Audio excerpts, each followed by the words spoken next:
Come on. You're opening it. You're the clapper. Oh. Oh, what a shit clap. That was a shit clap. Right, UFC 251 just finished. What did you think?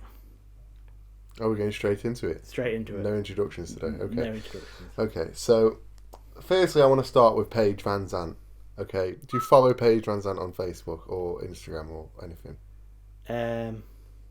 I actually don't know. I'll have to check. I think so. Okay, so a lot of lads follow Paige Van Zandt because, let's just be honest, she's an attractive woman. Okay, she is one of only 2 women in the UFC to have successfully managed to keep a career with breast implants. So I mean, fair play to that. I thought you would never be able to do that, but she is one of them.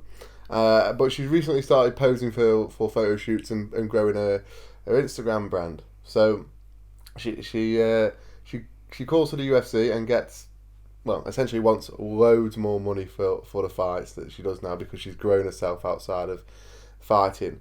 And she gets in there and gets absolutely clarted in 59 seconds, basically, by some Brazilian lady who put her in an armbar. So my question to you, Jack, is, in a sport like UFC, where you are only as good as how good you are ability-wise, should you get paid more than people who aren't as good but have a bigger brand? And I suppose Conor McGregor is going to be your go-to there to tell me that. No. You don't think? No, I've got another bill.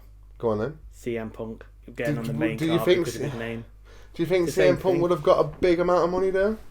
Yes. He was on the main card. A lot more than somebody else just starting would have got. In his, Yeah. And at his skill level. Yeah, but again, okay, I agree to a point, but CM Punk was only ever on a one-fight contract, a rolling one-fight contract. So, you know, Paige Van Zandt's going to go in there and want at least 3 or 4 fights a year at least. So, is it right that she gets paid consistently more just because she's got more brand potential? Yeah. You think? Because she brings more viewers. More people interested in the fight. But she's not very good. It doesn't mean anything, does it? Well, I mean, in a sports fight where the winner's a champion, yeah, it kind of does matter how good you are now. But on the opposite side of the foot, there's people that are high up in the game who haven't really got any personality or followers on Instagram. Who probably don't bring in the amount of people that Paige Van Zandt does. It's a business, isn't it? At the end of the day, it's not about. Yeah, I can see that. I suppose. But yeah, so we started with Paige Van Zandt.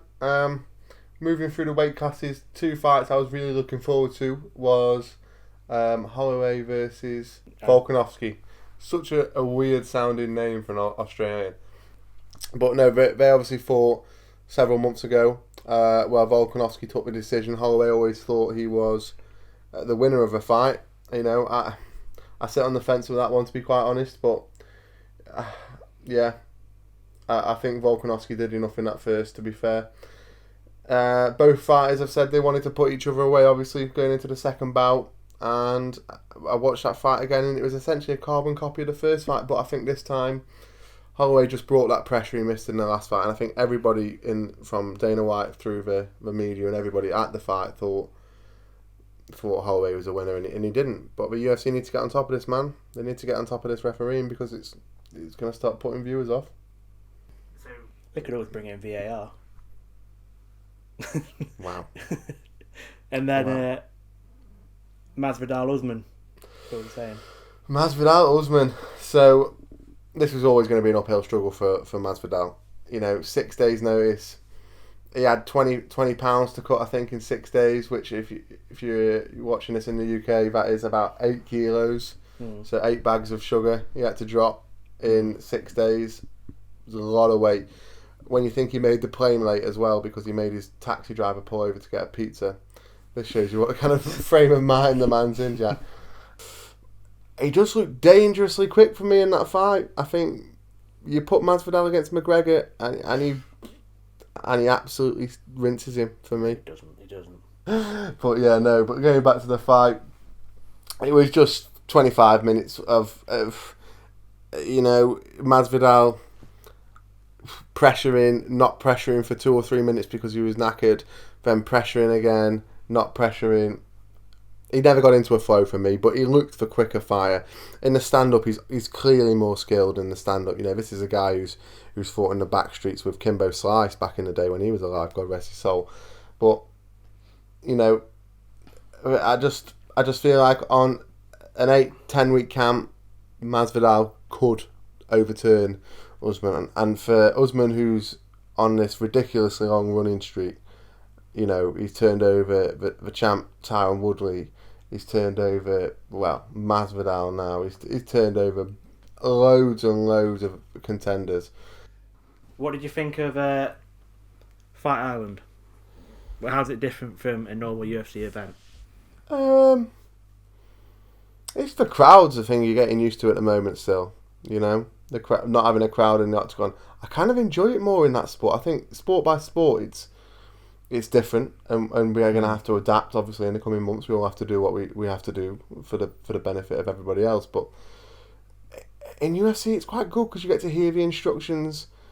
Holloway threw a kick on Volkanovski last night, and it's one of the first times I've ever heard a shin bone hitting a man's skull, and the noise is just chilling. And you don't get that when there's an arena there, but then in fight sports, you miss so much without that crowd. I think it sways your decision as well, because you see a big shot, and do you think it's a big shot unless the crowd go, ooh? I think when you watched like that Cody Garbrandt knockout the other week, if there was crowd there, that would be like a wow moment. Yeah, but I think it lost like a McGregor Aldo moment. Not that much, but yeah, I think it lost a little bit because of it. But have they said on how long it's going to be in this Fight Island for, or what's the plan with it? Well, I think what you'll see is the American fights taking place in America, but the problem with that is Dana White can only do so long of American fighters fighting American fighters, you know, in America before he runs out of a roster. Yeah. So he's had to set something up abroad, and from what I know and what I understand of it, it's going to be the UFC's plan for probably the majority of the year. That's what I've heard and read. But we'll wait to see. You know, this is ever changing. I mean, 4 months ago, I was literally sat here thinking this is all a joke. 4 months later, we can't even have fights anymore. So who knows what's going to happen in the next 4 months? But as far as I'm aware, we're there for the foreseeable. Sound right. Thanks for watching, guys, and like and subscribe. Yeah, don't forget to like, subscribe, and ring that bell.